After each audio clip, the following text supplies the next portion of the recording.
লখিমপুৰ মাজুলী সংযোগী যিখন প্ৰথম দলং অৰ্থাৎ যিখন মাজুলীৰ চেলেকঘাটত নিৰ্মাণ কৰা হৈছে, সেই দলংখন যিখন নৈৰ ওপৰত নিৰ্মাণ কৰা হৈছে। প্ৰথমে সেই নৈখন দেখুৱাইছোঁ, আপোনালোকে চাওক। এইখনেই সেইখন নৈ। এইখন খৰালি একেবাৰে শুকাই যায়, ক'ৰবাততো পানী একেবাৰে নাইকিয়া হৈ যায়, মানুহে তিয়নি ৰাখি যাব পাৰে এনেকুৱা। আৰু বাৰিষা এই নৈখনৰ অৱশ্যে নৈখনৰ ৰূপ এটা প্ৰবল ৰূপ ধাৰণ কৰে। আৰু এই নৈখন হৈছে লোহিত নৈ।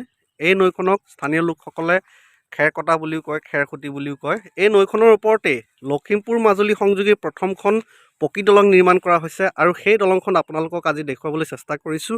এই দলংখন ফেব্ৰুৱাৰী মাহত অসমৰ মাননীয় মুখ্যমন্ত্ৰী ডক্টৰ হিমন্ত বিশ্ব শৰ্মা ডাঙৰীয়াই শুভ উদ্বোধন কৰিব। আৰু তাৰ বাবেই আপোনালোকে দেখা পাইছে একেবাৰে দ্ৰুত গতিত কাম চলোৱা হৈছে। আৰু যিহেতু এই সময়ত কাম বন্ধ আছে, ইয়াত কাকো আহিব দিয়া হোৱা নাই। ইয়াত যেতিয়া কাম কৰি থাকে দুইফালে ছিকিউৰিটি থাকে, কাকো সোমাব নিদিয়ে। আৰু এতিয়া ৰাতিপুৱা মই মৰ্ণিং ৱাক কৰিব আহিছোঁ। আৰু এই সময়ত 1 ঘণ্টা 2 ঘণ্টাৰ সময়ৰ বাবে কাম বন্ধ থাকে। আৰু তেনেকুৱা সুবিধা লৈ মই দলংখনত উঠিবলৈ চেষ্টা কৰিছোঁ। সেইফালেও নৈখন দেখাইছোঁ। আৰু বহুতে জানিব বিচাৰে এই দলংখন 2 লেন হ'ব নে 4 লেন হ'ব। মই আপোনালোকক দেখুৱাবলৈ চেষ্টা কৰিছোঁ। মই আগৰ ভিডিঅ'টো আপোনালোকক মই জনাই আছোঁ এইখন 4 লেন হ'ব। আপোনালোকে দেখাই পাইছে, চাওক। এইফালে দেখুৱাইছোঁ। আৰু মাজত এইটো ডিভাইডাৰ। তাৰপিছত আপোনালোকে এইফালে চাওক, তাতো 2 লেন হ'ব। এইফালেও 2 লেন আছে, এইফালেও 2 লেন, 4 লেন। এখন 4 লেন হ'ব। আৰু এই দলংখন অসমৰ মাননীয় মুখ্যমন্ত্ৰী ডক্টৰ হিমন্ত বিশ্ব শৰ্মা ডাঙৰীয়াই ফেব্ৰুৱাৰী মাহত শুভ উদ্বোধন কৰিব। আৰু তাৰ কাৰণে এই কাম চলি আছে। যিহেতু এতিয়া ৰাতিপুৱা এই সময়ত কাম বন্ধ আছে। আৰু কিছু সময়ৰ পাছত যিসকল কৰ্মী তেওঁলোক ওলাই আহিব, ইয়াতে কাম কৰিব। সেই সময়ত ইয়াত আৰু কাকো উঠিব দিয়া নহয়। গতিকে দুইফালে ছিকিউৰিটি থাকে, বন্ধ হৈ যায়। আৰু দলংখনত অকণমান উঠাৰ হেঁপাহ লৈ ইয়ালৈ মৰ্ণিং ৱাক কৰিব আহিছিলোঁ। আৰু মৰ্ণিং ৱাক কৰিবলৈ আহি ইয়াতে অকণমান উঠিছোঁ, আপোনালোককো দেখুৱাইছোঁ। আপোনালোকে চাওক, অতি ভাল খবৰ, মাজুলীবাসীৰ বাবে অতি ভাল খবৰ। লখিমপুৰ আৰু মাজুলীক সংযোগ কৰি 2খনকৈ পকী দলং নিৰ্মাণ কৰা হৈছে। এখন লখিমপুৰৰ ধূনাগুৰি ঘাটত নিৰ্মাণ কৰা হৈছে, সেইখন দ্বিতীয়খন দলং। আৰু এইখন মাজুলীৰ চেলেক ঘাটত নিৰ্মাণ কৰা হৈছে, এইখন প্ৰথম দলং। আৰু প্ৰথম দলংখন আপোনালোকক দেখুৱাইছোঁ, চাওক।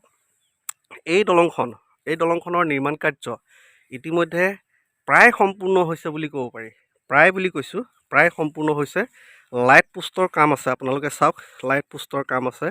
আৰু আমি জানিব পাৰিছোঁ ইয়াত যদি কৰ্মীৰ সংখ্যা বঢ়াই দিয়ে, খুব কম সময়তে 2 এদিনত লাইট পোষ্টৰ কামো হৈ যাব। আৰু এই তলতে আপোনালোকে চাওক, খুব ধুনীয়াকৈ ঢালাই কাম কৰি থকা হৈছে, কাম কৰি আছে, দ্ৰুত গতিত কাম কৰিছে। আৰু সেয়া আপোনালোকক দেখুৱাইছোঁ। আৰু এই দলংখন মই সিটো পাৰৰ পৰা এইটো পাৰলৈকে আহি আছোঁ। যিহেতু মই কৈছোঁৱেই মৰ্ণিং ৱাক কৰিব আহিছোঁ। আৰু আহোঁতে আপোনালোককো দেখুৱাবলৈ চেষ্টা কৰিছোঁ। খুব ধুনীয়াকৈ আপোনালোকক দেখুৱাইছোঁ। এতিয়ালৈকে বেলি ওলোৱাই নাই, বেলি ওলাইছে কিন্তু এতিয়ালৈকে আমি দেখা পোৱা নাই। গতিকে এনেকুৱা সময়তে আহিছোঁ। আৰু অহাৰ বাবে অকণমান দলংখন নিজেও চাব পাৰিছোঁ আৰু আপোনালোককো দেখুৱাবলৈ চেষ্টা কৰিছোঁ। যদি ভিডিঅ'টো আপোনালোকে ভাল পাইছে, ভিডিঅ'টো লাইক কৰিব, কমেণ্ট কৰিব। আৰু আপোনালোকৰ বন্ধু বান্ধৱৰ মাজত এই ভিডিঅ'টো শ্বেয়াৰ কৰিব। আৰু এনেকুৱা ভিডিঅ' আপোনালোকৰ বাবে লৈ আহিবলৈ সদায় চেষ্টা কৰিম। গতিকে মোৰ চেনেলটোত যদি প্ৰথমবাৰ আপোনালোকে ভিজিট কৰিছে, চেনেলটো প্লিজ ছাবস্ক্ৰাইব কৰিব। আৰু কাষত যিটো ঘণ্টা আছে, ঘণ্টাটো প্ৰেছ কৰি অল কৰি ৰাখিব। আৰু পুনৰ কৈছোঁ, আপোনালোকে চাওক, এইখন লখিমপুৰ মাজুলী সংযোগী প্ৰথমখন পকী দলং। আৰু এই দলংখনেই অসমৰ মাননীয় মুখ্যমন্ত্ৰী ডক্টৰ হিমন্ত বিশ্ব শৰ্মা ডাঙৰীয়াই ফেব্ৰুৱাৰী মাহত শুভ উদ্বোধন কৰিব। আৰু তাৰ বাবে এয়া পূৰ্ণ গতিত কাম চলি আছে। আৰু কৈছোঁৱেই এই মুহূৰ্তত কাম বন্ধ আছে। আৰু সেইকাৰণে ইয়াতে অকণমান উঠিবলৈ সুযোগ পাইছোঁ, নহ'লে ইয়াত উঠিবলৈ দিয়া নহয়, দুয়োফালে বন্ধ কৰি ৰখা হয়। আৰু পথৰ কামো আপোনালোকক যদি দেখুৱাওঁ, পথৰ কামো খুব সুন্দৰকৈ কৰি থকা হৈছে। অৱশ্যে যি ঢালাই কাম সেইখিনি কাম বাকী আছে। পথৰ কাম বাৰু বাকী আছে, কিন্তু এনেকুৱাও নহয় একেবাৰে নাই কৰা। পথৰ কাম বহুত আগবাঢ়ি গ'ল, বহুত ভাবিব নোৱাৰাকৈ পথৰ কাম হৈ গ'ল। আৰু এই দলংখনটো আপোনালোকে দেখাই পাইছে, খুব সুন্দৰকৈ এই দলংখনৰ নিৰ্মাণ কাৰ্য কৰা হৈছে। আপোনালোকে চাওক, খুব ধুনীয়াকৈ কৰি থকা হৈছে। তো ভাল পাইছে, পুনৰ কৈছোঁ, যদি ভিডিঅ'টো ভাল পাইছে ভিডিঅ'টোত লাইক কৰক, কমেণ্ট কৰক, ভিডিঅ'টো হাইপ কৰক, ভিডিঅ'টো বন্ধুবৰ্গৰ মাজত শ্বেয়াৰ কৰক।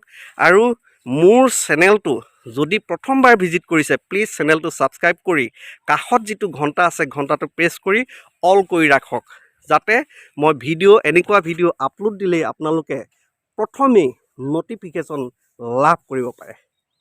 Thank U.